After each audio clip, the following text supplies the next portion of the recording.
Good morning every student. Math के online class में आज आपका स्वागत है। आज मैथ की क्लास रहेगी कक्षा 7 की और आज हम 8.3 है एक्सरसाइज को कंप्लीट करेंगे। पिछली क्लास के अंदर अपने 8.3 के 4 क्वेश्चन कंप्लीट किए थे। आज क्लास को स्टार्ट करते हुए क्वेश्चन नंबर 5 स्टार्ट करते हैं। 5 नंबर क्वेश्चन दिया हुआ है कि मैंने एक टीवी 10,000 में खरीदकर 20% लाभ पर बेच दिया, मुझे बेचने पर कितना धन प्राप्त होगा। अब देखो इसके अंदर कि जो टीवी का खरीदने का मूल्य दिया हुआ है 10,000, यानी जो टीवी है उसका क्रय मूल्य यानी कॉस्ट प्राइस दी हुई है 10,000। उसके बाद खरीद कर प्रॉफिट हो जाता है 20% इसके अंदर प्रॉफिट हो रहा है और उसको अपने बेचेंगे तो कितने रुपए बेचेंगे, यानी इसके अंदर जो सेलिंग प्राइस है वो ज्ञात करनी है। तो क्वेश्चन को स्टार्ट करते हैं। Question number 5। Answer,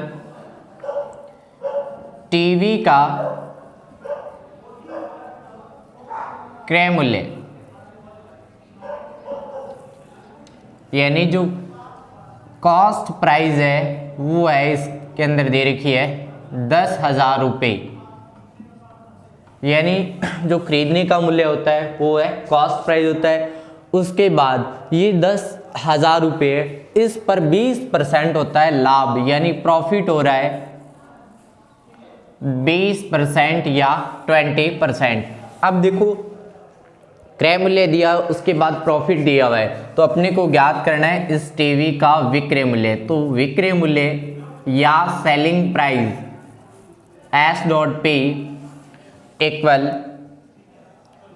CP bracket 100 plus में लाभ अपॉन में 100।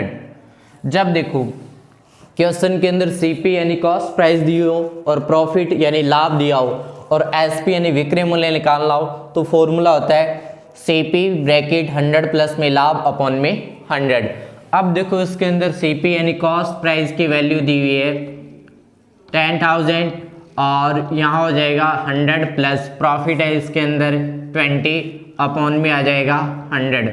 अब देखो 2 जीरो से क्या है, 2 जीरो कट जाएगी, यहाँ बच जाएगा 100 इंटू 100 प्लस में 20 हो जाएगा 120, मल्टीप्लाई करेंगे तो अपने पास आंसर आ जाएगा 12,000 रुपये, यानी जो टीवी का विक्रय मूल्य सेलिंग प्राइस है वो कितनी आ जाएगी 12,000 रुपये। दोबारा देखो क्वेश्चन के अंदर एक टीवी का क्रय मूल्य यानी कॉस्ट प्राइस दी हुई है 10,000 रुपये, प्रॉफिट दिया है 20%। इसके अंदर क्वेश्चन के अंदर CP और प्रॉफिट दोनों दिए हैं, अपने को सेलिंग प्राइस यानी विक्रय मूल्य ज्ञात करना है। तो फॉर्मूला आ जाएगा CP ब्रैकेट 100 प्लस में प्रॉफिट अपॉन में 100। तो यहाँ CP की वैल्यू आ जाएगी 10,000 ब्रैकेट 100 प्लस में 20 अपॉन में 100। दोनों जीरो से 2 जीरो कट जाएगी, यहाँ बच जाएगा 100, ये नीचे आ जाएगा 100 प्लस 20 का सम यानी योग हो जाएगा 120, मल्टीप्लाई करेंगे तो अपने पास जो सेलिंग प्राइस है वो आ जाएगी 12,000 रुपये। ये आपका क्वेश्चन नंबर 5 हो जाएगा कंप्लीट।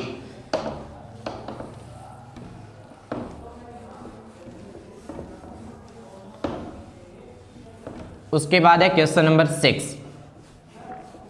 क्वेश्चन नंबर 6 के अंदर दिया हुआ है कि जूही एक वॉशिंग मशीन 13,500 में बेचने पर 20% की हानि उठाती है, यानी जूही है वो वॉशिंग मशीन को बेच रही है 13,500 रुपये। अब देखो जो बेचने का मूल्य होता है वो होता है सेलिंग प्राइस, यानी इसके अंदर जो वॉशिंग मशीन है उसकी CP की वैल्यू दी है 13,500 रुपये और साथ के साथ दी हुई है हानि यानी कि लॉस दिया है 20%।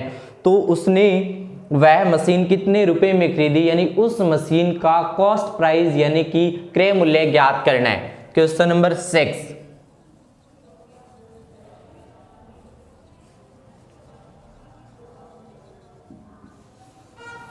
मशीन का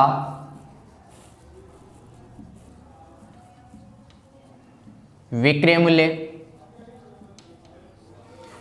मूल्य यानी सेलिंग प्राइस दी हुई है एसपी की वैल्यू दी है 13,500 रुपये और इस मशीन को बेचने पर लाभ यानी हानि हो रही है 20%, लॉस हो जाएगा 20% और इस मशीन का जो क्रय मूल्य है वो ज्ञात करना है। तो मशीन का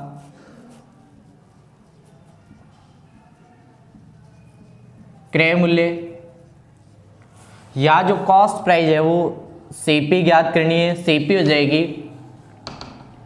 एसपी इंटू 100 अपॉन में 100 माइनस में हानि परसेंटेज।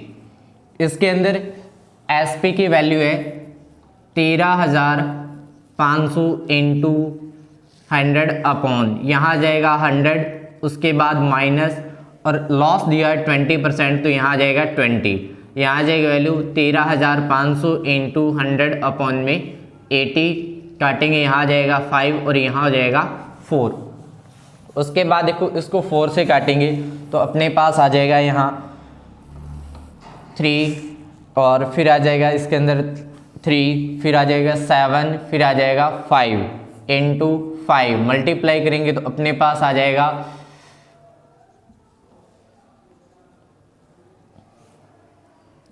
16,875 रुपये, यानी कि जो उस मशीन का सीपी है वो कितना आ जाएगा 16,875 रुपये।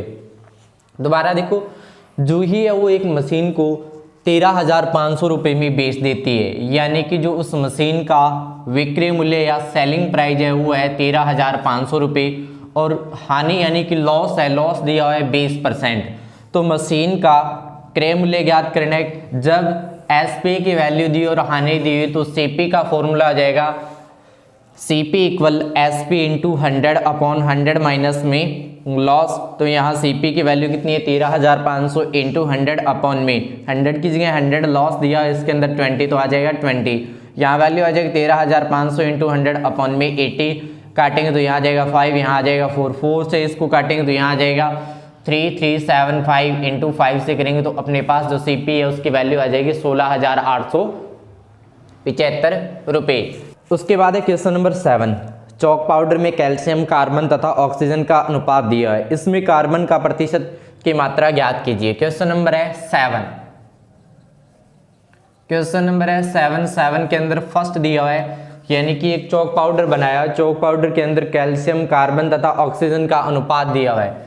कैल्शियम रेशो कार्बन और उसके बाद है ऑक्सीजन, रेशो दिया है इसके अंदर 10:3:12।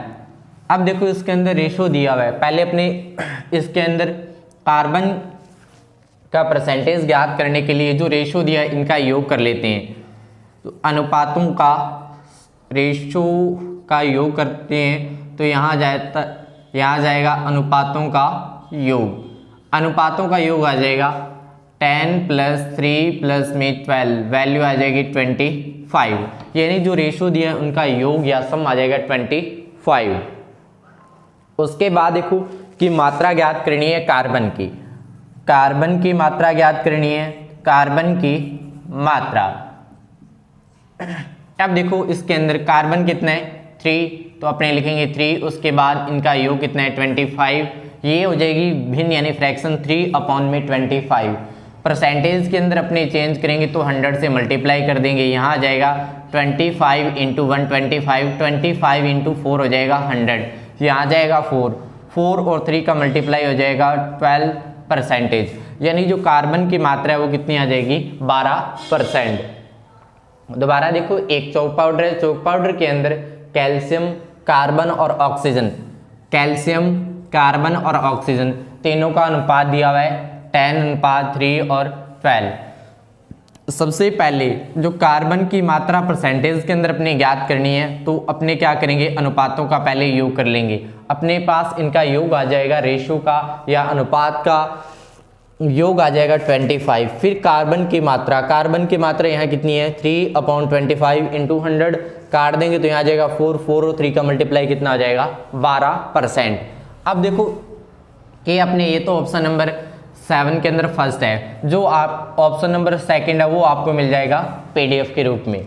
उसके बाद देखो क्वेश्चन नंबर 8, अपने क्वेश्चन नंबर 8 स्टार्ट करते हैं। क्वेश्चन नंबर है 8।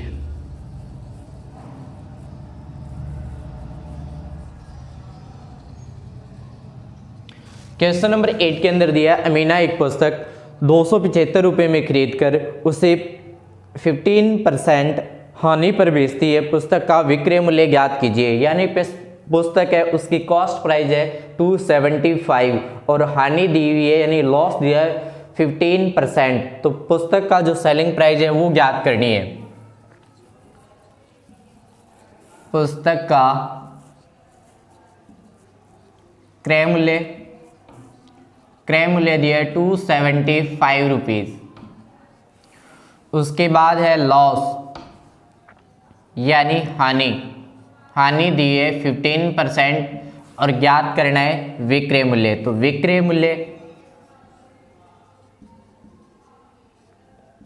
इक्वल ये हो जाएगा CP इंटू 100 माइनस में हानि अपॉन में 100। यहाँ वैल्यू दी है 275 और यहाँ आ जाएगा 100। अब देखो हानि कितनी है 15, यहाँ आ जाएगा 15 अपॉन में आ जाएगा 100। काटेंगे तो यहाँ 25 से काट देंगे, यहाँ आ जाएगा 4 और यहाँ हो जाएगा 11। यहाँ हो जाएगा 11 इंटू यहाँ हो जाएगा 85 अपॉन में 4। तो यहाँ हो जाएगा 85 8, उसके बाद बच जाएंगे 85 और 8 हो जाएंगे 935 अपॉन में 4। फिर आ जाएगा यहाँ 2 और फिर आ जाएगा यहाँ 3 और फिर आ जाएगा 5। यानी कि जो वैल्यू है एसपी की वैल्यू कितनी आ जाएगी 235। दोबारा देखो एक पुस्तक का क्रय मूल्य यानी सेलिंग प्राइस दिया 275 रुपीज़, हानि दी है 15%। तो विक्रय मूल्य या सेलिंग प्राइस वो हो जाएगी CP इंटू 100 माइनस में हानि अपॉन में 100। CP की वैल्यू है यहाँ 275 और यहाँ जो है 100, हानि है यहाँ 15। यहाँ अब देखो 25 से दोनों काटेंगे, यहाँ 11 और यहाँ कितना आ जाएगा 4। 11 इंटू 85 अपॉन में 4 इक्वल वैल्यू आ जाएगी 935 अपॉन में 4।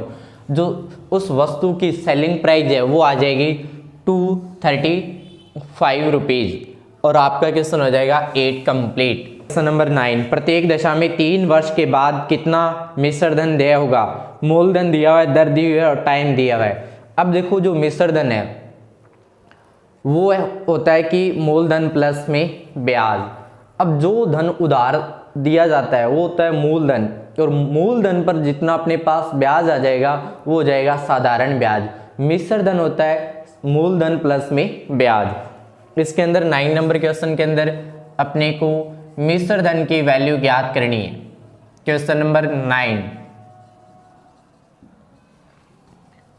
यानी प्रिंसिपल मूलधन की वैल्यू दी है P की, इसके अंदर दी हुई है 1200 रुपये। 1200 रुपये दी है और दर है इसमें रेट की वैल्यू दे रखी है 12% और टाइम है 3 वर्ष। समय दिया है 3 वर्ष। उसके बाद साधारण ब्याज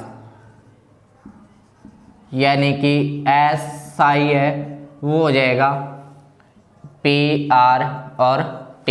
ऐसा यानी कि सिंपल इंटरेस्ट यानी कि साधारण ब्याज वो होता है मूलधन इंटू दर इंटू समय अपॉन में 100। यहाँ हो जाएगा 1200 इंटू 12 इंटू 3 अपॉन में 100। काट देंगे तो 00 से 00 कट जाएगी।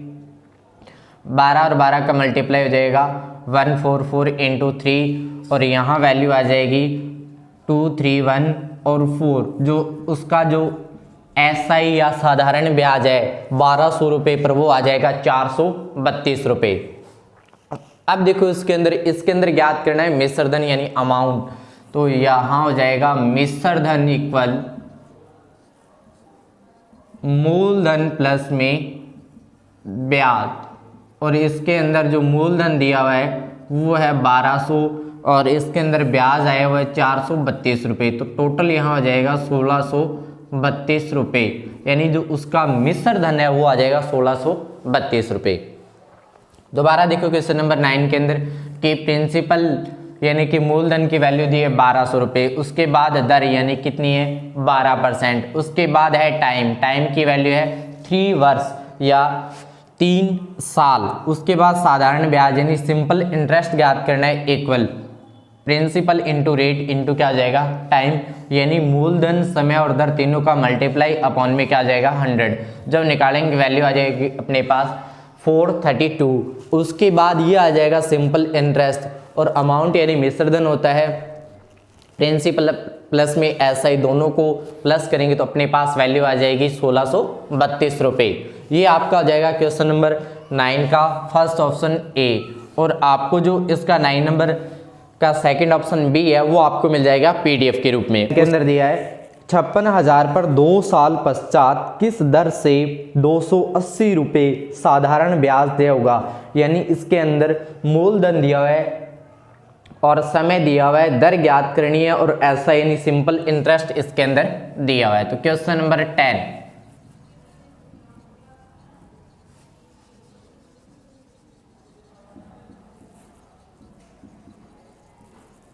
मूलधन यानी प्रिंसिपल की वैल्यू दी हुई है 56,000 रुपये, उसके बाद समय दिया हुआ है 1 साल यानी 1 ईयर, टाइम टी इक्वल 1 वर्ष, उसके बाद दर है यानी रेट आर की वैल्यू ज्ञात करनी है इसके अंदर, और साधारण ब्याज यानी कि सिंपल इंटरेस्ट एसआई दिया हुआ है इसके अंदर, एसआई की वैल्यू दी हुई है इसके अंदर 280 रुपये। अब देखो अपने रेट को ज्ञात करने के लिए साधारण ब्याज का फॉर्मूला लगाएंगे। साधारण ब्याज का फॉर्मूला आ जाएगा SI equal P R T upon में 100। अब देखो इसके अंदर एसआई की वैल्यू वो कितनी है 280, तो यहाँ आ जाएगा 280 इक्वल पी की वैल्यू हो जाएगी इसके अंदर 56,000 इंटू आर की वैल्यू ज्ञात करनी है इसके अंदर, और टी की वैल्यू कितनी है 1 ईयर अपॉन में हो जाएगा 100। काटेंगे तो 2 जीरो से कट जाएंगे 2 जीरो। सॉरी इसके अंदर जो टाइम की वैल्यू दी है 2 वर्ष, यहाँ टाइम की वैल्यू दे रखी है 2 ईयर। अब देखो उसके बाद यहाँ हो जाएगा 280 और ये जो 560 है ये क्या है मल्टीप्लाई आर के अंदर और ये हो जाएंगे डिवाइड के अंदर।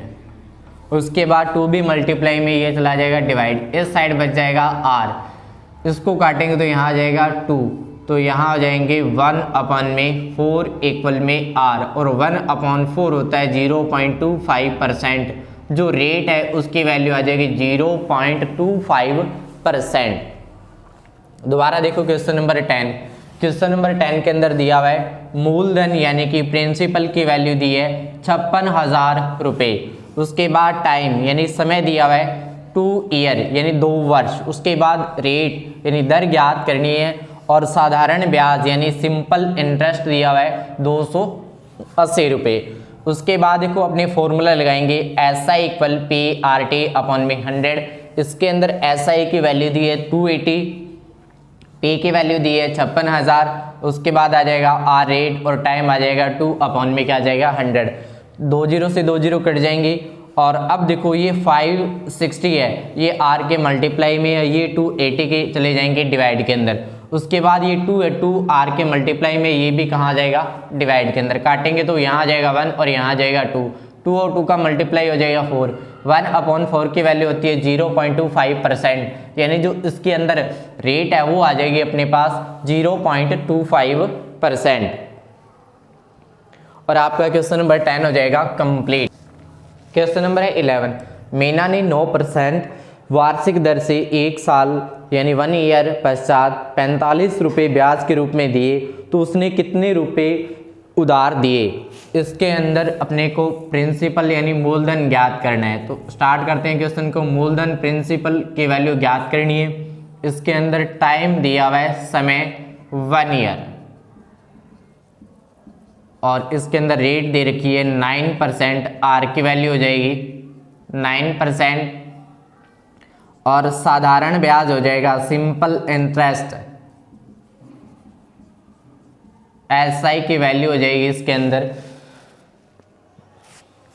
45 रुपये। फॉर्मूला लगाएंगे अपनी, एसआई इक्वल PRT अपॉन में 100, यहाँ एसआई की वैल्यू है 45 इक्वल P की वैल्यू ज्ञात करनी है, R की वैल्यू दी हुई है 9, टाइम दिया है 1, अपॉन में आ जाएगा 100। अब देखो यहाँ इस साइड रहेगा 45 और ये 100 है, ये डिवाइड के अंदर है P के, तो ये चला जाएगा मल्टीप्लाई में, यहाँ आ जाएगा 100। अब देखो P के मल्टीप्लाई में 9 है, 9 आ जाएगा डिवाइड के अंदर, इक्वल में बच जाएगा P, काटेंगे तो यहाँ आ जाएगा 5 और 100 का मल्टीप्लाई हो जाएगा 500, यानी कि जो उसका प्रिंसिपल या मूलधन है उसकी वैल्यू आ जाएगी 500। दोबारा देखो क्वेश्चन नंबर 11, क्वेश्चन नंबर 11 के अंदर मूलधन यानी कि प्रिंसिपल की वैल्यू नहीं दी हुई, ज्ञात करनी है, और टाइम दिया हुआ है, समय दिया हुआ है 1 ईयर, और रेट इसके अंदर दे रखी है 9%। उसके बाद है साधारण ब्याज यानी सिंपल इंटरेस्ट की वैल्यू दी है 45 रुपीज़। अपने एसआई का फॉर्मूला लगाएंगे, एसआई इक्वल PRT अपन में 100, तो एसआई की वैल्यू है 45 equal P into 9 into 1 upon 100। ये 100 क्या है, डिवाइड के अंदर इस साइड जाएंगे तो ये हो जाएंगे मल्टीप्लाई में, और ये 9 मल्टीप्लाई में इस जाएगा तो क्या आ जाएगा, डिवाइड के अंदर काटेंगे तो ऊपर आ जाएगा 5, और 100 का मल्टीप्लाई कितना हो जाएगा 500, यानी कि जो इसके अंदर मूलधन है उसकी वैल्यू कितनी आ जाएगी 500 रुपये। अब देखो इसके अंदर आज अपनी एक्सरसाइज 8.3 के अंदर 11 क्वेश्चन थे जिनको अपने कंप्लीट किया है। जो आज हमारी एक्सरसाइज 8 नंबर है, राशियों की तुलना थी, वो यहाँ अपने खत्म होती है, और आज की क्लास को अपने यहीं खत्म करते हैं। नेक्स्ट क्लास के अंदर नेक्स्ट टॉपिक का अध्ययन करेंगे। Thank you.